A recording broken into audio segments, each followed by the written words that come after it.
Hai, sahabat YT Artikel 2. Apa kabar kalian semua? Semoga kalian semua dalam keadaan sehat. Amin. Sebelum melanjutkan ke ceritanya, jangan lupa tinggalkan like, komen, dan subscribe. Karena dengan like dan komentar kalian, yang semakin membuat admin semangat mengupload lanjutan ceritanya.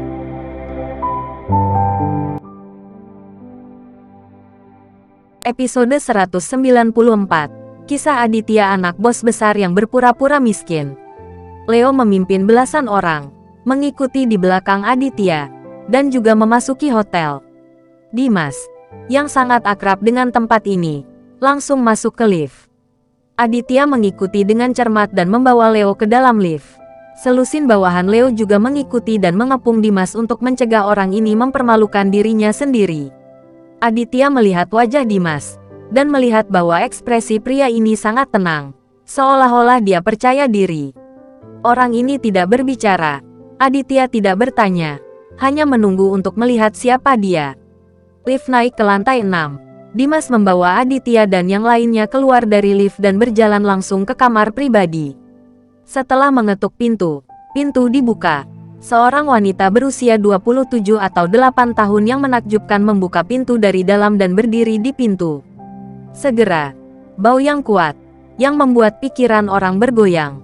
Saudari Mary. Dimas membungkuk pada wanita itu dengan hormat. Wanita bernama Mary ini tidak memiliki ekspresi di wajahnya. Dia sangat dingin, dan dia tidak menatap mata Dimas sama sekali. Mata almondnya melirik tubuh Aditya dan melihatnya dengan cermat. Aditya belum pernah melihat wanita ini, tetapi pada pandangan pertama wanita ini, Aditya merasa kedinginan. Aura seseorang benar-benar luar biasa. Wanita bernama Mary ini memiliki rasa dingin di sekujur tubuhnya, terutama matanya, yang penuh dengan aura pembunuh. Wanita cantik dan temperamental seperti itu sebenarnya penuh dengan aura pembunuh, yang sangat istimewa. Tuan Aditya, silakan masuk. Setelah melihat Aditya sebentar, Mary menunjukkan senyum seperti bunga di wajahnya, dan dia sangat sopan kepada Aditya. Jantung Aditya berdetak kencang. Mary ini sebenarnya tahu identitasnya, dan dia seharusnya tahu betul.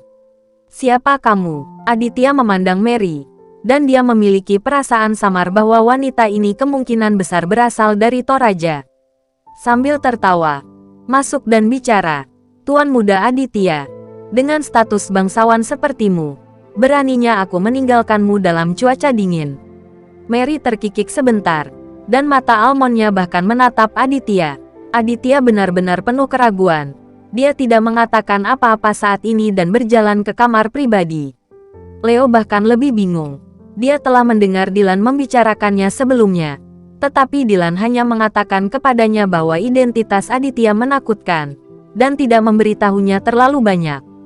Sekarang mendengar bahwa Mary memanggil tuan muda pada Aditya, Leo benar-benar bingung. Melihat Aditya masuk, Leo tidak berani gegabah dan hendak masuk bersama bawahannya. Kamu tidak memenuhi syarat untuk masuk, tunggu di luar. Dimas memelototi Leo dan berkata dengan arogan. Melihat Dimas begitu arogan, Leo merasa sangat kesal. Dia memelototi Dimas dan berkata, "Kenapa kamu sombong lagi setelah melihat tuanmu? Kamu melihat ini?" Mary melambai ke Dimas. "Lupakan saja. Biarkan mereka masuk." Saudari Mary. Dimas hanya ingin mengatakan sesuatu, tetapi Mary meliriknya dengan mata dingin, dan dia segera diam. Semua orang memasuki kamar pribadi, dan setelah Dimas menutup pintu, itu terkunci lagi. Leo bisa melihat gerakan kecil ini dengan jelas, tetapi dia tidak menghentikannya. Karena menurut Leo, hanya ada dua orang di kamar pribadi ini, Mary dan Dimas, dan kekuatan Dimas hanya itu, bahkan orang biasa. Tidak ada seorang pun sama baiknya, dan Mary hanyalah seorang wanita, jadi ancaman macam apa yang bisa dia miliki? Tuan, tidakkah Anda ingin bertanya siapa saya? Mary memutar pinggangnya dan bertanya kepada Aditya sambil tersenyum. Meskipun nada suaranya sangat sopan, kesejukan yang berasal dari wanita ini membuat seluruh tubuhnya merasa tidak nyaman. Aditya tahu bahwa Mary ini sama sekali bukan orang biasa, jadi dia tidak menganggap enteng. Meski begitu, Aditya berdiri di sana setenang mungkin. Tenang dan tenang. Jika tebakanku benar, kamu berasal dari Toraja. Aditya memandang Mary dan berkata dengan tenang. Mary tertawa. Tuan muda keluarga Edward benar-benar tidak biasa. Dia sangat pintar. Mary terkikik. Dia tidak tahu apakah dia mencibir, atau apakah dia benar-benar memuji Aditya. Berhenti bertele-tele. Katakan padaku, siapa yang mengirimmu ke sini? Ada hubungan apa denganku? Aditya tidak ingin bergosip dengan Mary. Jadi dia bertanya langsung. Bos saya mengirim saya ke sini. Saya sekretarisnya. Ketika Mary mengatakan, ini.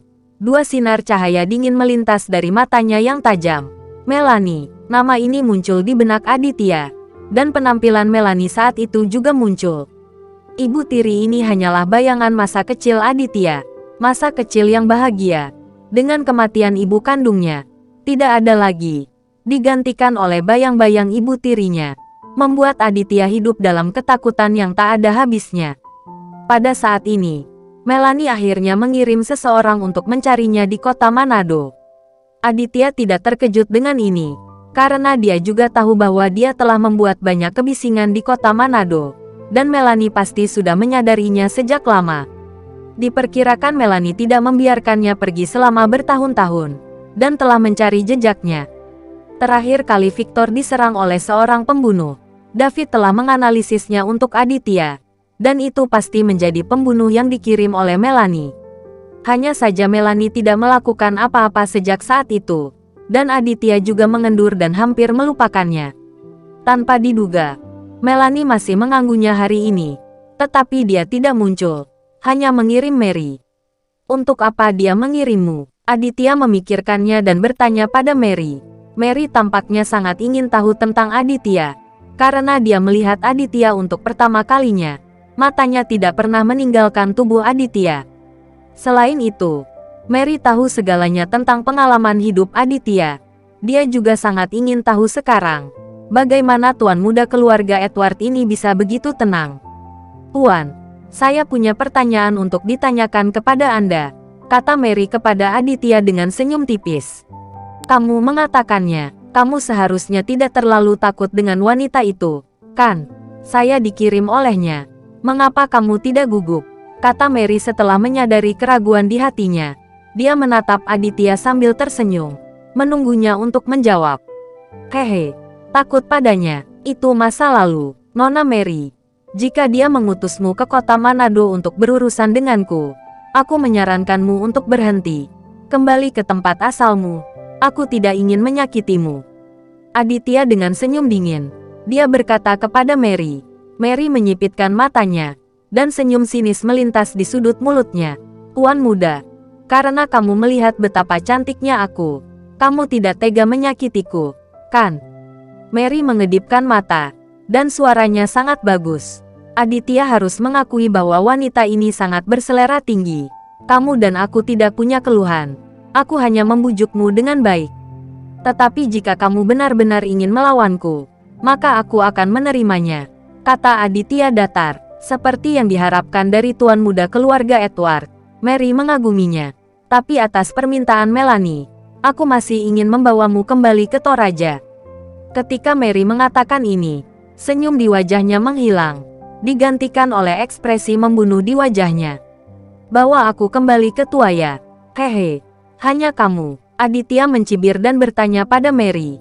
Mary tidak berbicara, tetapi wajahnya sudah jelek. Suasana di ruang pribadi menjadi sangat tegang, dan bahkan Leo dan lebih dari selusin orang di bawahnya merasakan penindasan ini.